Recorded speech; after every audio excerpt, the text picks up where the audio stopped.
தோழர்களே, பீகாரினுடைய வெற்றிக்கு பிறகு பாஜக துள்ளி குதிச்சிட்டு இருக்கிறாங்க. நமக்கு வானதி சீனிவாசன் அவர்கள் இனி தமிழ்நாட்டில் எழுதி வச்சுக்கோங்க, அடுத்த தேர்தலில் இதேதான் தமிழ்நாட்டில் நடக்கும் அப்படின்னு பயங்கரமா முத்துக்களை உதிர்த்து இருக்கிறாங்க. இன்னொரு பக்கம் ஸ்டாலின் சொல்லியிருக்காரு, இந்த நாட்டினுடைய குடிமக்களினுடைய உரிமையை தேர்தல் ஆணையம் பறிக்கிறது, தேர்தல் ஆணையத்தினுடைய நம்பிக்கை, தேர்தல் ஆணையத்தின் மீதான நம்பிக்கை மொத்தமா மக்கள் இழந்திருக்கிறார்கள் அப்படின்னு அவர் சொல்லியிருக்காரு. இன்னொரு பக்கம் நம்ம ஊர்லயே SIR வச்சு சிறப்பு வாக்காளர் திருத்தத்தை வச்சு உள்ளடி வேலை செஞ்சு கையுங்குளமா சிக்கி இருக்குங்க இந்த பாஜக கும்பல். என்ன நடக்குது தமிழ்நாட்டுல எப்படியாவது ஆட்சியை பிடிக்கணும் அப்படின்றதுக்காக SIR கட்டாயமா திணிச்சு வச்சிருக்கிறாங்க தமிழ்நாட்டுக்குள்ள. தமிழ்நாட்டுல மட்டும் இல்ல, 12 மாநிலங்கள்ல சிறப்பு வாக்காளர் தீவிர திருத்தம் நடந்துகிட்டு இருக்கு. இதுல குறிப்பாக எதிர்கட்சி ஆளக்கூடிய மாநிலங்கள்ல எப்படியாவது இந்த SIR வைத்து நிறைய பேரை வாக்குரிமையில இருந்து நீக்கி எப்படியாவது நம்ம கால் பச்சிட மாட்டோமா அப்படின்ற பகல் கனவோடு தேர்தல் ஆணையத்தின் துணையோடு பாஜக களமிறங்கி இருக்கிறது. இங்க தமிழ்நாட்டுல என்ன நடந்திருக்கு அப்படின்னா, வானதி சீனிவாசன் அக்கா நேத்து பயங்கர குதூகலம் ஆயிட்டாங்க போல இருக்கு. உற்சாகத்தினுடைய மிகுதியில தமிழ்நாட்டுல அடுத்து இப்படிதாங்க அப்படின்னு உத்திருக்காங்க. அது என்ன நடக்குமா, தமிழ்நாட்டுல வருகிற 2026 தேர்தல்ல இதே போல ஒரு மாற்றத்தை சந்திப்பீர்கள், பீகார் ரிசல்ட் தாங்க தமிழ்நாட்டுல வரும் அப்படின்னு சொல்லிருக்காங்க. ஏக்கா, பூனை கண்ணை மூடிக்கிருச்சுன்னா பூலோகமே இருண்டுச்சுன்னு நினைச்சான். நீங்க அங்க ஓட்ட திருடலாம்க்கா, இங்க எல்லாம் உங்க வேலை உங்க பருப்பு வேகாது. காரணம், தமிழ்நாட்டுல படிச்சவங்க மட்டும் இல்ல, அரசியல் தெரிஞ்சவங்க அதிகம், தமிழ்நாட்டுல போராடக்கூடியவர்கள் அதிகம். நீங்க SIR வைத்து தமிழ்நாட்டுக்குள்ள ஓட்டு திருட்டு செய்யலாம்னா களத்துல நின்னு அடிச்சு ஆடுறதுல உங்க கட்சியே தமிழ்நாட்டில் இல்லாம போகும். அந்த வேலைகளை மக்கள் செய்வார்கள். அதனால இங்க உங்க திருட்டு வேலையை காமிச்சு அப்படியே ஸ்வாப்பா அடிச்சு தூக்கி நாங்க போயிருவோம் அப்படின்னீங்கன்னா அது இங்க நடக்காது. 2வது விஷயம், அக்கா சொல்லியிருக்காங்க, மோடி அவர்களின் மீது நம்பிக்கை வளர்ந்திருக்கான் பீகார்ல.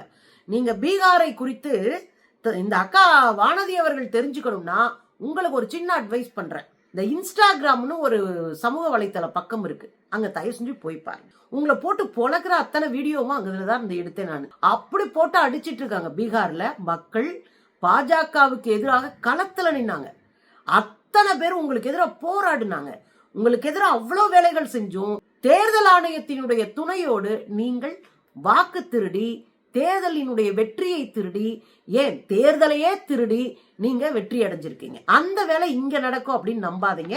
பாஜகவினுடைய அடையாளமாக முகமாக இருக்கிற மோடி அவர்களை ஓட்டு திருடர்கள் என்று இந்த குக்கிராமத்தினுடைய கடைசி சிறுமி வரை தெரிந்து வைத்திருக்கிறார்கள். அதனால மோடி அவருக்கு வாய்ப்பு, அவருக்கு விருப்பம், இந்த உருட்டெல்லாம் இங்க உருட்டாதீங்க. நாட்டின் வளர்ச்சிக்கு கிடைத்த வெற்றி யாரு? நம்ம அக்கா வானதி.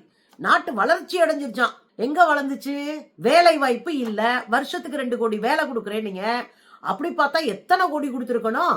கிட்டத்தட்ட 23 கோடி பேருக்கு நீங்க வேலை கொடுத்துருக்கணும். அவ்வளவு நாள் ஆச்சு நீங்க ஆனா 1 லட்சம் பேருக்கு கூட நீங்க வேலை கொடுக்கல. 100 நாள் திட்டத்துல வேலை திட்டத்துல வேலை செய்யறதெல்லாம் வேலை கொடுத்ததா கணக்கு காமிச்சிட்டு உட்கார்ந்து இருக்கீங்க. அதே மாதிரி ஃபேக்டரிஸ் இல்ல பீகார்ல, ஃபேக்டரி இல்ல, பள்ளிக்கூடங்கள் இல்ல, ரோடு இல்ல, குடிதண்ணீர் இல்ல, அடிப்படை கட்டமைப்பு கூட இல்ல, மெட்ரோ கிடையாது, எதுவுமே இல்ல. அங்க ஒரு சாதாரண தனியார் கம்பெனி வேலைக்கு 10,000 பேர் கூடுறாங்க. அப்ப எந்த அடிப்படையான வேலைகளையும் செய்யாம மோடியினுடைய வளர்ச்சி திட்டத்தை பார்த்துதான் மக்கள் ஓட்டு போட்டாங்கன்னா இதெல்லாம் கேட்கறதுக்கே நகைச்சுவையா இல்லையாக்கா? அடுத்து ஒரு பெரிய வார்த்தையை போட்டாங்க. SIRக்கு பிறகு, அதாவது சிறப்பு தீவிர வாக்காளர் திருத்தத்துக்கு பிறகு மக்கள் யாருமே எனக்கு ஓட்டு இல்லையே அப்படின்னு சொல்லவே இல்லையா. இந்த அக்கா இந்தியாவில தான் இருக்கிறாங்களா இல்ல ஏலியன் மாதிரி செவ்வாய் கிரகத்துல இருக்காங்களான்னு நமக்கு புரியல. ஏன் இதை கேக்குறேன்னா, முதல்ல இந்த அக்கா புரிஞ்சுக்கணும். கோர்ட் வரைக்கும் போயிருக்காங்க மக்கள், சுப்ரீம் கோர்ட்ல கேஸ் நடந்துட்டு இருக்கு. செத்து போயிட்டாங்கன்னு நிறைய பேரை நீங்க இல்லாமக்குனீங்க பாருங்க. அவங்க எல்லாம் உயிரோட போய் ஜட்ஜு முன்னாடி நின்று நாங்க உசுரோட தான் இருக்கோன்னு கதறி இருக்கிறாங்க. கூட்டம் கூட்டமா ஒரு கிராமமா மொத்த வாக்கையும் இல்லாம அடிச்சிருக்கீங்க நீங்க. எங்க எல்லாம் RJD ஜெயிக்குமோ, எங்க எல்லாம் காங்கிரஸ் பலமா இருக்கோ அந்த பகுதிகளில் எல்லாம் மொத்தமா கூட்டமா வாக்காளர்களை வாக்குரிமை அற்றவர்களாக நீங்க மாத்திருக்கீங்க. அதுக்கு 1000 உதாரணங்களை நான் எங்க செம்புலத்துல போட்டிருக்கேன். உங்களுக்கு கொஞ்சம் ஏதாவது அரசியல் தெரியணும்னா எங்களாவது நீங்க வாட்ச் பண்ணுங்க, சரிங்களா? அதனால தமிழ்நாட்டுல அப்படியே தட்டி தூக்கிடுவோம் அப்படின்ற கனவெல்லாம் எப்பயுமே காணாதீங்க, அதுக்கு வாய்ப்பே கிடையாது. இதுல இன்னொரு விஷயத்த நான் சொல்லவா, நமக்கு 1000 முரண்பாடு இருக்குங்க. தமிழக வெற்றி கழகத்தோட 1000 முரண்பாடு இருக்கு, லட்சம் முரண்பாடு கூட இருக்கு. அந்த பசங்க இப்படி திரியறத பார்க்கும்போது நமக்கு வருத்தமா இருக்கு. ஆனா ஒரு பத்திரிகையாளர் போய் கேக்குறாங்க, தமிழக வெற்றி கழகம் அல்லது விஜய்க்கு ஓட்டு போடுவேன்னு சொல்ற அந்த குரூப் கிட்ட போய் கேக்குறாங்க, விஜய் பாஜகவோட கூட்டணி வச்சா ஓட்டு போடுவீங்களான்னு கேட்கும்போது அத்தனை பேரும் சொன்னது நோ. பாஜகவோடு விஜய் கூட்டணி வைத்துக் கொண்டால் விஜய்க்கு ஓட்டு போட மாட்டோம். விஜய் பிடிக்கும், விஜய் கூட ஓட்டு போடுவோம், ஆனா பாஜகவோட கூட்டணி வச்சா ஓட்டு போட மாட்டோம்னு சொன்னாங்க. இதுக்கு பின்னாடி இருக்கிற அரசியல் என்ன தெரியுமா? பாஜக எங்களுக்கு குல எதிரி, எங்களுடைய இன எதிரி. அதுல மக்கள் தெளிவா இருக்கிறாங்க. இன்னொரு விஷயம் என்னன்னா, முதலமைச்சர் ஸ்டாலின் அவர்கள் ரொம்ப தெளிவா சில அடிப்படை விஷயங்களை பேசியிருக்கிறார். இந்திய தேர்தல் ஆணையத்தினுடைய நம்பகத்தன்மை ரொம்ப கீழே போயிடுச்சு, கீழ்த்தரமா போச்சு. தேர்தல் ஆணையத்தை நம்பவே முடியல. தேர்தல் ஆணையமே ஒரு திருட்டு வேலையை செய்து ஆளுகிற பாஜகவினுடைய ஒரு கிளையை போல, தேர்தல் ஆணைய கிளை அப்படின்னு இருப்பதை போல அது செயல்பட்டு இருக்கு. அத ரொம்ப சொல்றாரு. மக்களினுடைய நம்பிக்கை இல்லாம ரொம்ப கீழே போயிட்டீங்க. நாம இந்த பீகார் தேர்தலை என்ன கத்துக்கணும்? ஒரு தலைவர் அதை சொல்லணுங்க, அதை சொல்லியிருக்காரு ஸ்டாலின். நாம இந்த பீகார் தேர்தல் முடிவை வைத்து என்ன கத்துக்கணும்? கடைசி வாக்காளர் ஓட்டு போடும் வரை ரொம்ப கவனமாக சிரத்தையோடு அங்கேயே உட்காரணும். கடைசி ஓட்டு போடுற வரையும் தப்பு நடக்காம பாத்துக்கணும். அதான கரெக்ட். எதுக்காக வாக்குச்சாவடிகளை பூத் லெவல்ல நம்ம ஒவ்வொரு கட்சிக்கும் ஏஜென்ட்ட போட்டு வைக்கிறோம்? பூத் ஏஜென்ட் எதுக்கு இருக்கிறாங்க? அவங்க இது மாதிரி முகம் தெரியாதவன் ஓட்டு போட்டு தப்பா போட்டுறக்கூடாது, தப்பா இது பண்ணிடக்கூடாது, போலி ஓட்டு யாரும் போட்டுறக்கூடாது அப்படின்றதுக்காக கவனமா உட்காரதுக்கு தான் எல்லா கட்சி ஆட்களையும் நம்ம உள்ள உட்கார வைப்போம். அதுல நீங்க கவனமா இருங்க. கடைசி ஓட்டு விழுகிற வரையும் வெளியே போக வேண்டாம், அங்கேயே உட்காருங்க. இது ரொம்ப முக்கியமான காலகட்டத்தில் நம்ம இருக்கோம் அப்படின்னு எல்லா பூத் ஏஜென்ட்டுக்கும் சொல்ற அறிவுரை தான் இது.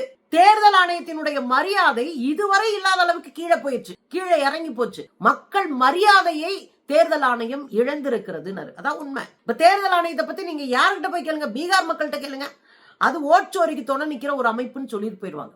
அதனுடைய வெளிப்பாடுதான் லட்சக்கணக்கான விவிபேடோடைய ஒப்புகை சீட்டை தூக்கி கொட்டி வச்சது, குப்பையில கொட்டினது. அதுலயும் அந்த ஒப்புகை சீட்டுல முழுக்க விளக்கு இருக்கு, ஹரிக்கன் விளக்கு இருக்கு. அதுதான் அவங்களுடைய சின்னமே, ஆர்ஜேடி சின்னமே. இப்ப எவ்வளவு பெரிய அயோக்கியத்தனம் பண்ணிருக்கீங்க. வலிமையான உண்மையான நடுநிலைத்தன்மையோடு இருக்கக்கூடிய தேர்தல் ஆணையத்தை கோருவது மக்களினுடைய உரிமை அப்படின்னு இருக்காரு. ரொம்ப முக்கியமான இடம். தேர்தல் ஆணையம் என்ன வேணாலும் செஞ்சுட்டு போட்டு நம்ம பார்த்துட்டு உட்காந்துருப்போம் அப்படின்னு மக்கள் நினைக்க கூடாது. தேர்தல் ஆணையம் ஒரு அமைப்பு தான், தேர்தலை நடத்தி கொடுக்கிற ஒரு இன்ஸ்டிடியூஷன் தான். அதுக்காக எல்லா உரிமையும் அதுக்கு இருக்குன்னு அர்த்தம் கிடையாது. அப்ப தேர்தல் ஆணையம் நம்பகத்தன்மையான தேர்தல் ஆணையமாக இருப்பதற்கான வேலைகளை பார்க்கணும். இதெல்லாம் ஒரு பக்கம் இருக்குங்க. இன்னொரு பக்கம் என்ன நடந்திருக்கு அப்படின்னா, ஆர்கே நகர், ஜெயலலிதா அவர்கள் நின்று ஜெயிச்ச அந்த இடம், சென்னையினுடைய வட சென்னையில இருக்கிற ஆர்கே நகர் தொகுதி.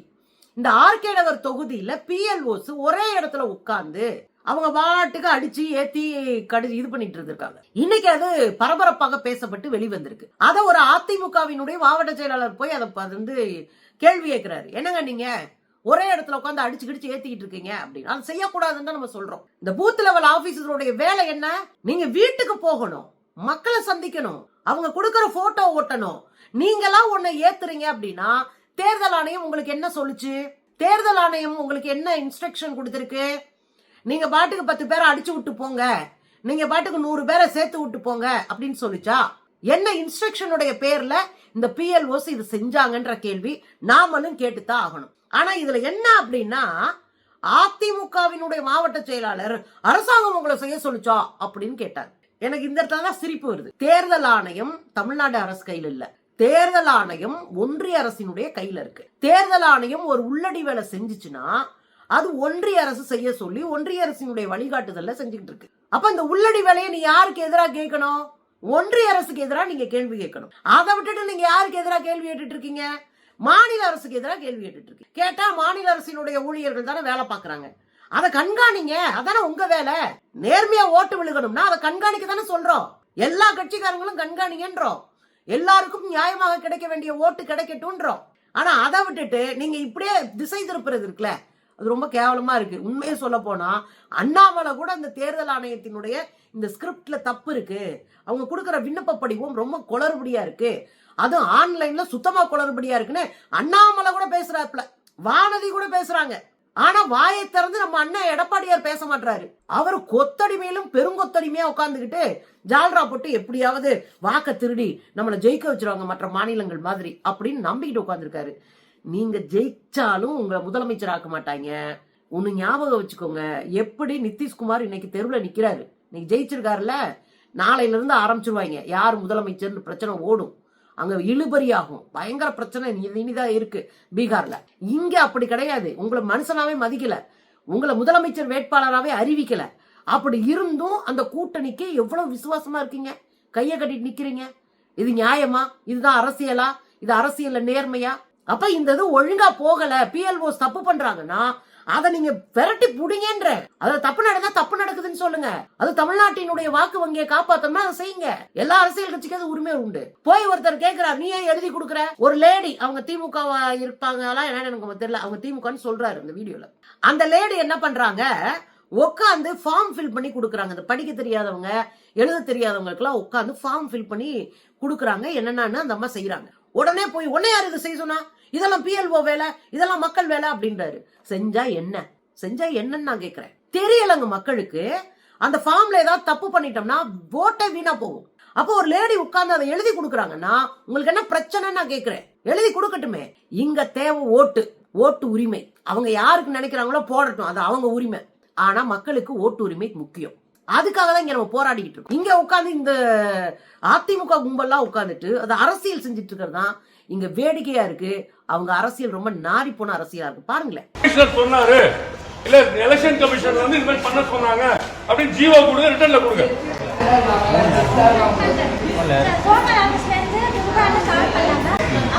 வீடியோ பாத்துட்டீங்கல்ல, இதாங்க நடந்திருக்கு.